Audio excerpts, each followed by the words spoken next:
Pour apprendre à bien comprendre et bien pratiquer la fraternité, il convient de bien distinguer entre les confréries. La première fraternité est la fraternité divine, céleste, la plus noble, celle qui est supérieure à toutes les autres, comme l'or est supérieur au cuivre et au plomb.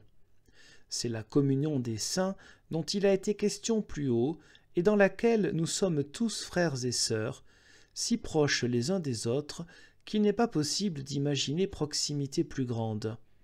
En effet, il y a un seul baptême, un seul Christ, un seul sacrement, une seule nourriture, un seul évangile, une seule foi, un seul esprit, un seul corps spirituel, et chacun est un membre de l'autre. Aucune fraternité n'est aussi profonde ni aussi étroite. La fraternité naturelle est bien une chair et un sang, une filiation, une famille, mais elle doit se diviser et se mêler à d'autres sangs et d'autres filiations. Les fraternités partielles ont un seul registre, une seule messe, une seule sorte de bonnes œuvres, un seul temps, un seul argent, et, comme cela se pratique maintenant, une seule bière, une seule goinfrerie, une seule beuverie. Mais aucune de ces confréries ne va assez loin pour avoir un seul esprit, car seule la fraternité du Christ le crée.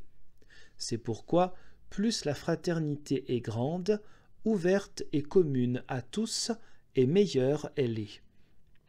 Toutes les autres confréries doivent donc être organisées de manière à avoir constamment devant les yeux cette fraternité, la première et la plus noble, et à n'estimer hautement que celle-ci.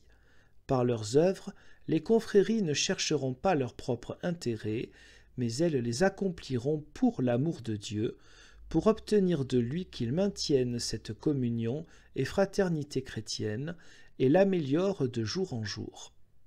Ainsi, lorsque naît une confrérie, elle doit faire en sorte que ses membres se dévouent pour d'autres qu'eux et cherchent à accomplir quelque chose de particulier pour la chrétienté, que ce soit par la prière, le jeûne, les aumônes ou d'autres bonnes œuvres. Qu'ils ne recherchent ni profit, ni récompense personnelle, n'excluent personne, mais se mettent comme de libres serviteurs au service de la communauté chrétienne tout entière.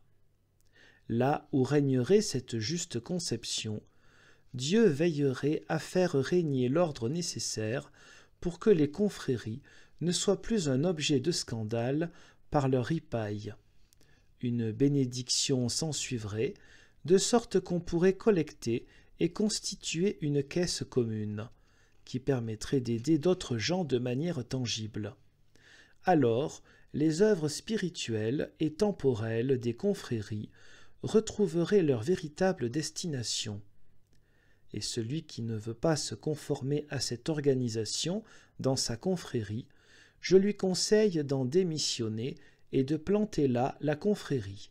Elle ne peut que nuire à son corps et à son âme. Mais, me diras-tu peut-être, si la confrérie ne m'apporte rien de particulier, à quoi me sert-elle ? Voici ma réponse. Si tu cherches un intérêt personnel quelconque, à quoi te sert une confrérie ? Utilise cette confrérie pour être au service de la communauté et de ton prochain, comme l'amour l'exige.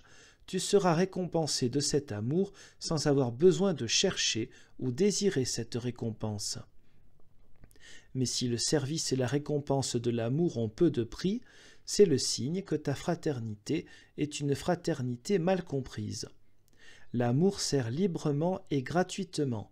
C'est pourquoi Dieu lui répond en donnant librement et gratuitement tout ce qui est bon.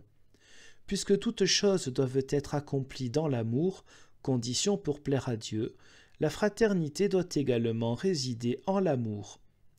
Mais ce qui est accompli dans l'amour a pour caractéristique de ne pas rechercher un avantage ou un profit personnel, mais celui d'autrui, et avant tout celui de la communauté.